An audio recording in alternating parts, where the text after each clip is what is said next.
Contact with the family. Last time, what they had to say, and have you talked to them since this happened? Well, this is my sister in the car. This is my sister right here. And I talked to my other sister in Texas on the phone this morning at 9 o'clock. And she screamed. So, Pride. right. And what's your name? My name is Yvonne Prade, and I can't explain how I feel. I'm just so happy to have my brother because I've missed him all these years, and I love him so much. And I knew he didn't do that. I knew it. Mr. Prade, where do you live? In Akron. And this is Yvonne. Yvonne Prade. You spell Yvonne. Y-V-O-N-E-E. Doug, as we spoke, before we got interrupted there, the prosecutor is likely not to give up on this. You said you're prepared, but another trial and No, let's just ask him how he feels. Let's not get into the case right now. So what are you going to do today? Or what are you going to do over the next 2 days? See family, hug some grandkids, eat some good food, get a shower. That's about it. What about your daughters? What's your plans on that? Well, I don't know whether they're going to fly up here. I don't know. Either they'll fly up here or I'll fly down there. So we're going to get together. 6. Have you met any? Not face to face. I've talked to them on the phone, and I've gotten some beautiful cards and letters from them. So, How do you think it's going to be holding your first grandbaby, who's probably not a baby anymore?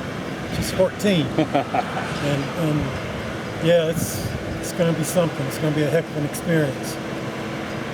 As much as you can, what would you like people to know about your case and your situation? That not so much mine, but that there are thousands of innocent men and women in prison. A lot of them didn't have the advantage of having DNA to rely on. Hopefully, the ones that do have DNA now, something will happen that testing of DNA would be automatic.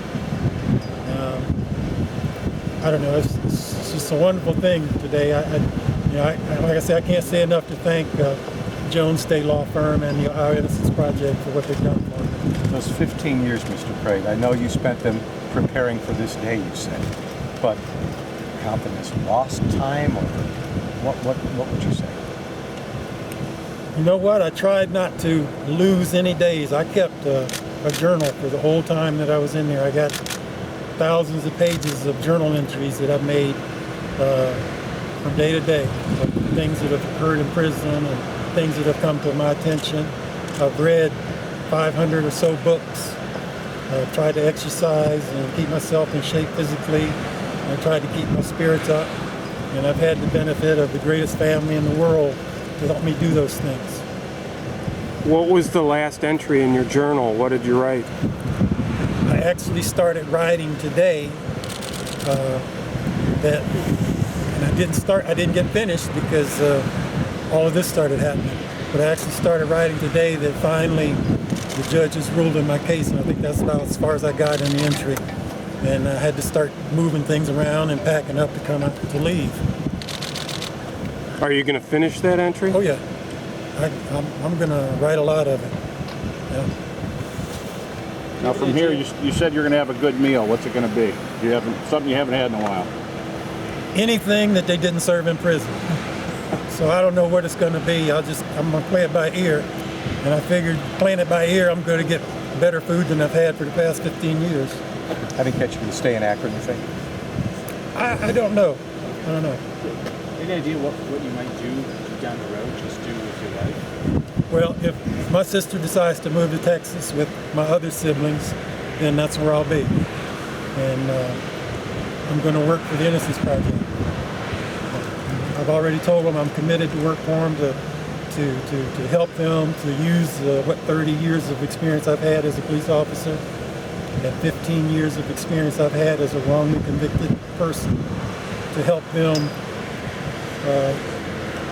work on other people's cases.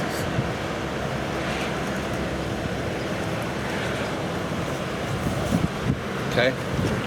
Any more questions? I missed the first part. What was it like when you actually walked out of prison after 15 years behind the bars? What was going through your mind as you walked out? I didn't have time to think, but she was crying and squeezing the hell out of me. But it was great. It was great. Wonderful. Doug, All right, thanks everybody. Right? Doug, it's time. Can I have